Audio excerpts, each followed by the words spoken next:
आपने मौलाना जर्जीस के खिलाफ एसएसपी को एप्लीकेशन क्यों दी?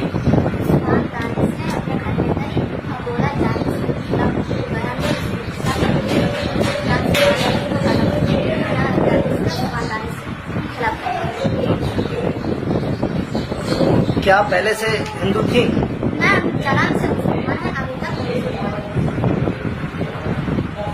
क्या आप पहले का नाम पूजा था? ना, मेरा नाम आदिनी खान, पर मैं पहले जन्म से मेरा नाम खान पर। क्या आप मौलाना जर्जीस को जानती हैं? ना, मौलाना जर्जीस को जानती हूँ। अब आपसे क्या आप मौलाना कभी आपके घर गए? जी। क्या मौलाना जर्जीस आपकी बेटी को जानते हैं? जी। सवाल आपसे भी, क्या आप इस लड़की को जानते हैं? देखिए, पहले तो मैं ये बता दूं कि इस वक्त जो है हमारे सामने वो बिहार से आई हुई वो लड़की की बैठी हुई है जिसका नाम निगात परवीन है और जिसके द्वारा एप्लीकेशन दी गई थी। और ये हमारे साथ बैठे हुए हैं, ये उस लड़की के बाप हैं जो बिहार से आए हुए हैं और यहाँ पुलिस थाने में उनको बुलाया गया था। तो मैं आपको बता दूं कि ये एप्लीकेशन 1/10/2016 यानी 1 अक्टूबर 2016 को लड़की की तरफ से दी गई, जिसमें किया गया था मौलाना जर्जीस द्वारा शादी का झांसा देकर शारीरिक शोषण किए जाने के संबंध में। जिसमें लिखा था कि मेरा नाम पूजा है और मैं अब मेरा नाम निगात है, मैं संतोष कुमार की बेटी हूँ, मेरी उम्र 16 साल है। और मौलाना जर्जीस साहब से हमारा ताल्लुक 1 साल पहले हुआ। इन्होंने मुझसे कहा कि धर्म परिवर्तन कर लो, मुसलमान हो जाओ तो मैं तुम्हारे साथ शादी कर लूंगा। ये एप्लीकेशन इस लड़की की तरफ से दी गई है, जिसमें खुद ये लड़की यहाँ ये बयान दे रही है कि ये ऐसा अब्दुल सुबहान दानिश के कहने पर मैंने किया है।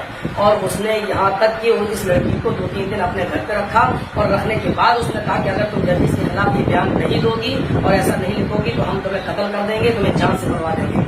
तो अब ये लड़की खुद ही बैठी है और ये कभी जिंदगी में पूजा नहीं रही है। इसका पुराना नाम निगात है और ये आज तक निगात ही है। और ये उसके बाप बैठे हुए हैं उस लड़की के, और इनका भी नाम उसमें लिखा हुआ है संतोष कुमार। आप लोग खुद फैसला कर लें और इनको देख लें, ये कभी संतोष कुमार रहे हैं। इनके पास इनका भी आधार कार्ड है और पहचान पत्र है, उसमें इनके भी बाप का नाम गयासुद्दीन लिखा हुआ है। यानी इस लड़की के दादा भी मुसलमान थे, ये भी मुसलमान है और लड़की भी मुसलमान रही। दूसरी बात यह है कि मैं इस लड़की को कभी जिंदगी में न तो इससे बात किया, न मैं इसको जानता हूँ और न ही मैंने कभी भी इस लड़की से कोई भी किसी भी किस्म की कोई बात की है। दूसरी बात यह है कि ये पेपर में जो निकला है, ये पेपर में निकला है, इस पेपर का नाम है हिंदुस्तान। इस हिंदुस्तान के अंदर निकला है जिसमें साफ तौर पे ये दिया है कि शादी का झांसा देकर किया दुष्कर्म। और इसमें भी उस लड़की की तरफ से ये लिखा जा रहा है कि पहले मेरा धर्म परिवर्तन कराया और फिर बिहार में तकरीर के दौरान मौलाना ने किशोरी को अपने जाल में फंसाया, पीड़ित ने एसएसपी से गुहार लगाई। ऐसा ही एक आरोप 1 साल पहले भी बनारस की रहने वाली युवती पे लगा चुका है। मैं सिर्फ इतना बताना चाहता हूँ कि सुबहान दानिश 10 साल पहले चुनाव में मुझसे हार गया, जिसकी बौखलाहट उसको इतनी सवार है कि वो लड़कियों का तस्कर बन गया है।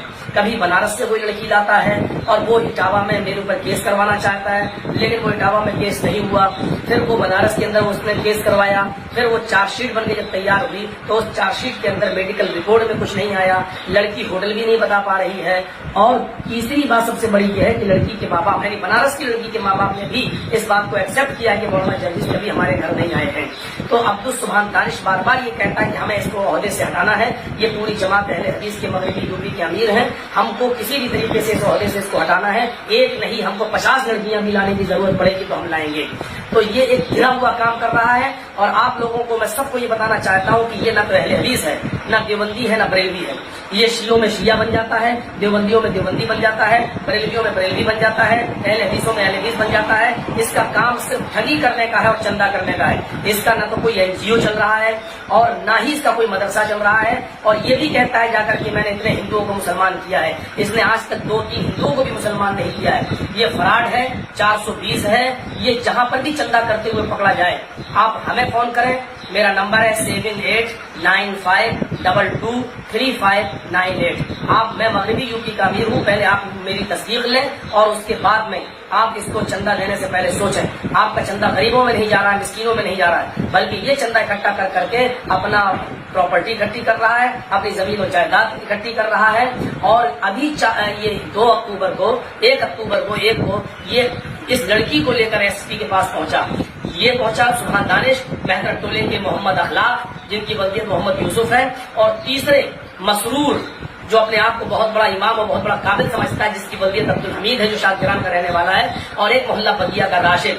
ये वो लोग हैं जो 100 और 200 रुपए में अपना ईमान बेचते हैं। ये 4 लोग इस लड़की को लेकर एसएसपी के पास पहुंचे और हिंदू मुस्लिम को लड़ाने का काम इन्होंने किया। ये लड़की कभी हिंदू नहीं थी, इसके बाप कभी हिंदू नहीं थे, और इसने एक शैतानी चाल चल के कि हिंदुओं को भी हम अपने फेवर में ले लें, आरएसएस वालों को भी अपने फेवर में ले लें, मीडिया को भी इसने खरीदा, और इस तरीके से इसने एक गंदी हरकत की है। और इसको मैं इसके लड़की के बाप के सामने इस बात को कह रहा हूँ, ये लड़की है जिसका नाम निकहत है, ये उसके बाप हैं जिनका नाम अकमल हुसैन है, ये पूर्णिया के रहने वाले हैं। इनको थाने बुलाया गया था कि आप अपनी लड़की को ले जाइए इटावा। ये पूर्णिया से इटावा आए अपनी लड़की को लेने। जब मुझे पता चला कि ये इटावा आए हैं तो मैंने लड़की को और इनको अपने पास बुलाया ताकि सच्चाई सबके सामने आ जाए। लिहाजा ऐसे ढोंगियों से आप लोग बचिए, और इनका भी मैं आप सबको नंबर, आप अपना नंबर दे दीजिए ताकि कोई बात हो तो ये आपको बता सके। हाँ, नंबर आप बता दीजिए। 97 71 68 18 22। अच्छा मौलाना साहब, एक सवाल और है हमारा, क्या अखलाक नंबर एक दफा, अच्छा नंबर एक दफे और बताएंगे। 97 71 68 18 22।